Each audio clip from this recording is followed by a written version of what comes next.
Hello friends, എല്ലാവർക്കും നമസ്കാരം. വിക്രത്തിൻ്റെയും വേദയുടെയും പുതിയൊരു പ്രണയവിശേഷത്തിലേക്ക് എല്ലാവർക്കും സ്വാഗതം കേട്ടോ.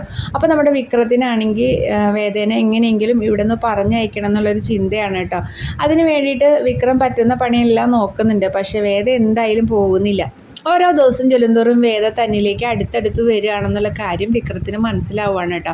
അപ്പോൾ വിക്രം എന്താ ചെയ്യണമെന്ന് വെച്ചാൽ, എങ്ങനെയെങ്കിലും താനൊരു ഗുണ്ടയാണെന്നും നാട്ടിലുള്ളവർക്കും തന്നെ ഇഷ്ടമല്ല എന്നുള്ള കാരണം കൊണ്ടൊന്നും വേദ തന്നെ വിട്ടു പോവില്ല എന്നുള്ള കാര്യം നമ്മുടെ വിക്രത്തിന് മനസ്സിലാവുകയാണ് കേട്ടോ.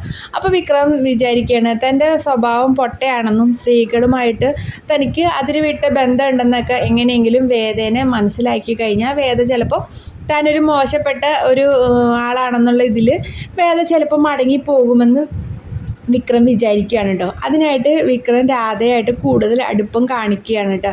രാധയുടെ കൂടെ പോവുക, രാധയ്ക്ക് ഭക്ഷണം വാങ്ങി കൊടുക്കുക, രാധയുടെ കൂടെ നടക്കുക, അങ്ങനെ ചെയ്യാണ്. രാധയാണെങ്കിൽ കിട്ടിയ അവസരം മുതലാക്കിക്കൊണ്ടും വേദയുടെ അടുത്ത് വന്ന് താനും വിക്രവും അങ്ങനെയാണെന്നുള്ള കാര്യങ്ങളൊക്കെ ഇങ്ങനെ പല രീതിയിലും താനും വിക്രവും തമ്മിൽ അടുപ്പാണെന്നുള്ളത് രാധ വേദയുടെ അടുത്ത് വന്ന് മോശമായിട്ട് പറയുകയാണ് കേട്ടോ. അപ്പോൾ നമ്മുടെ വീഡിയോ ഇഷ്ടമെങ്കിൽ ലൈക്ക് ചെയ്യാനും ഷെയർ ചെയ്യാനും സബ്സ്ക്രൈബ് ചെയ്യാനും മറക്കല്ലേ.